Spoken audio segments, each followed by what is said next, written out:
A'udzubillahiminasyaitonirrajim. Bismillahirrahmanirrahim.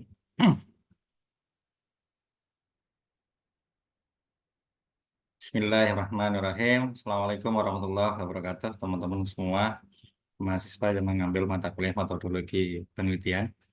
Ini sedikit saya buatkan video pembelajaran untuk materi kajian literatur eh, untuk metadata mining eh, kajian literatur, begitu ya. Yang akan saya tampilkan ini adalah bagaimana kita menggunakan publish or perish. Nah, saya share dulu ya, teman-teman semua.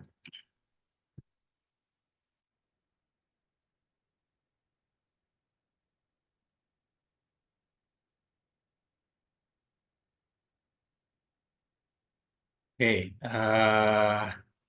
teman-teman, satu hal yang perlu dilakukan pertama adalah silakan Anda cari publish or perish, begitu ya. Nanti akan uh, muncul publish or perish, terus diklik saja gitu ya, diikutin langkah-langkah ini teman-teman semua.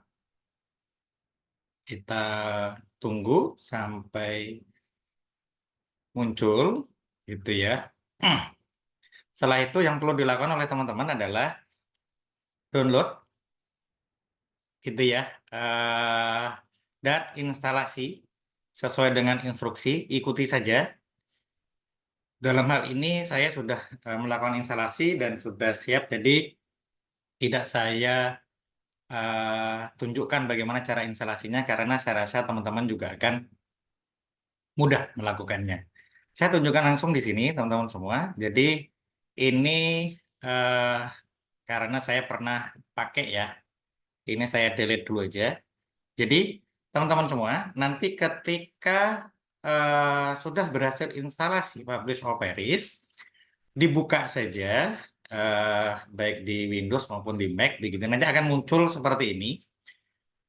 Ini di sini ada file, ada edit, ada share, ada view begitu. Terus di sini ada apa namanya ya? Pilihan untuk mencarinya dari mana nih, begitu ya. Ada Google Scholar, ada Scholar Profile, ada PubMed, PubMed gitu ya. Ada Scopus. Ini sudah ada datanya, sudah ada penjelasan bahwa yang bintang 1 itu free data source, kalau bintang 2 itu free registration required. Jadi silahkan kalau nanti misalkan teman-teman mau yang lebih valid begitu ya, maksudnya dalam arti yang memang apa namanya ya, jurnalnya bagus-bagus, bisa melalui Scopus. Dan nanti pada saat mau mencari, misalkan saya kasih contoh, misalkan teks mining, misalkan gitu ya, teks mining sentimen analysis gitu ya. Nah, ini sebetulnya teman-teman nanti bisa mencari melalui autornya, melalui affiliation-nya, publication-nya, title word atau keyword. Saran saya paling mudah sebetulnya lebih enaknya adalah pakai keyword. Kecuali teman-teman sudah eh, punya ya apa namanya informasi yang detail. Setelah itu tahun berapa publikasinya? Misalkan kita 1 tahun terakhir deh 2023 sampai 2024 misalkan begitu ya. Terus nanti di set.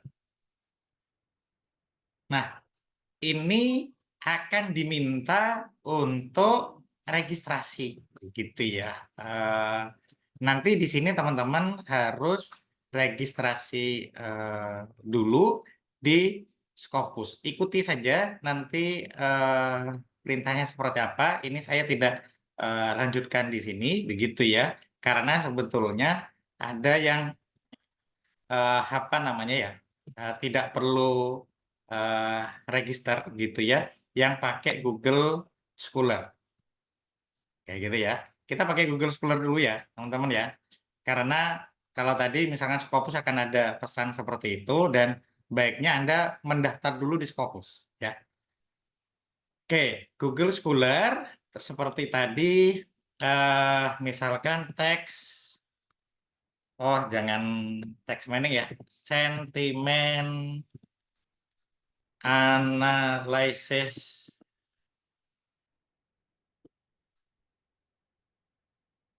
sosial media, misalkan begitu ya. Baik. Sentimen analisis sosial media, tahunnya misalkan kita mau cari tahun 2023 sampai 2024. Saran saya kemarin sebetulnya paling tidak 3 tahun terakhir ya, paling aman ya. Ini misalkan 2023 sampai 2024 karena ini kan sudah bulan April. Maksimum resultnya ini bisa dipilih sebetulnya. Kalau di Scopus tadi maksimal 200 begitu ya. Kalau di Scholar itu bisa 500, bisa sampai 1000. Tapi karena ini hanya simulasi saja, kita pakai yang 100 dulu saja ya. Dan ini kan juga sudah banyak sebetulnya kalau 100. Nanti ketika teman-teman mau cari keyword yang baru, tinggal ditulis lagi aja keywordnya. Nanti saya tunjukkan. Sudah seperti ini, maka tinggal klik search saja, kita tunggu. Nah, ini akan nanti mungkin muncul begitu ya, sesuai dengan ranking dari publikasi jurnalnya. Yang paling banyak disitasi yang mana. Nah, ini berarti sudah menghasilkan 100. Saya mau mencoba misalkan untuk new search begitu ya, Google Scholar Search bisa nanti gitu ya. Lah, bisa pakai sentimen misalkan ya, sentimen analisis YouTube komen. Nah, misalkan gitu ya. Salah tulis ya. Nggak apa ya, teman-teman ya. Oke. YouTube komen. Kita bikin 100 juga. 23, 24 juga. Oke. Nah, ini akhirnya muncul semua begitu ya. Jurnal-jurnal yang menuliskan dengan keyword itu gitu ya. Aduh, salah tulis ya. Tapi tidak apa-apa ya, teman-teman, ini kan cuma simulasi saja. Nah, dari sini teman-teman, ada yang bisa dilakukan oleh teman-teman semua. Pertama, tadi yang sudah didapatkan, ini bisa disimpan. Ya, misalkan di sini simpannya ke CSV gitu ya. Di sini sentimen sosial media.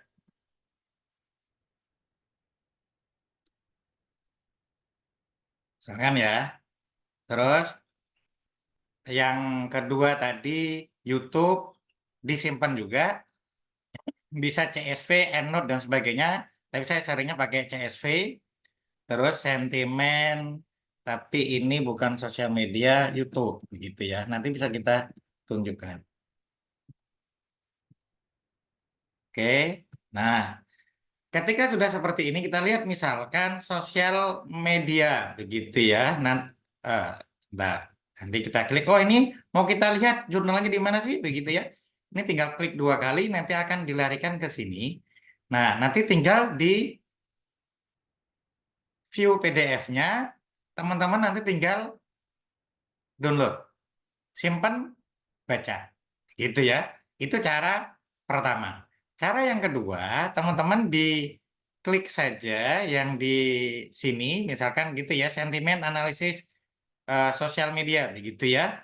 Bisa dibuka di sini. Ini tadi saya coba. Nah, ini kan bentuknya CSV, makanya ini perlu di-convert dulu data text to column, begitu ya. Terus nanti next, saya biasanya pakai tab, koma, oke. Next, gitu ya. Oke, aman lah, finish lah. Nanti kalau sudah seperti ini bisa dilihat nih, bisa dirapikan nih. Autornya siapa, title-nya siapa, begitu ya. Tahun berapa, ini kan sudah enak nih. Tahun berapa, terus source-nya dari mana. Nah, source-nya ini ketika teman-teman nanti copy, gitu ya. Misalkan ditaruh di sini, di copy paste di sini, dibuka sama gitu ya. Jadi teman-teman tinggal download saja. Ini bisa dilakukan di artikel-artikel yang lain. Gitu ya, teman-teman ya. Silakan dieksplorasi dari video singkat ini, mudah-mudahan bisa mempermudah teman-teman untuk melakukan kajian literatur. Yang paling utama adalah ketika melakukan kajian literatur, pastikan temanya sudah sesuai dengan tema yang akan diusung oleh teman-teman untuk melakukan penelitian atau penulisan tugas akhir ke depannya. Itu saja. Terima kasih. Assalamualaikum warahmatullahi wabarakatuh.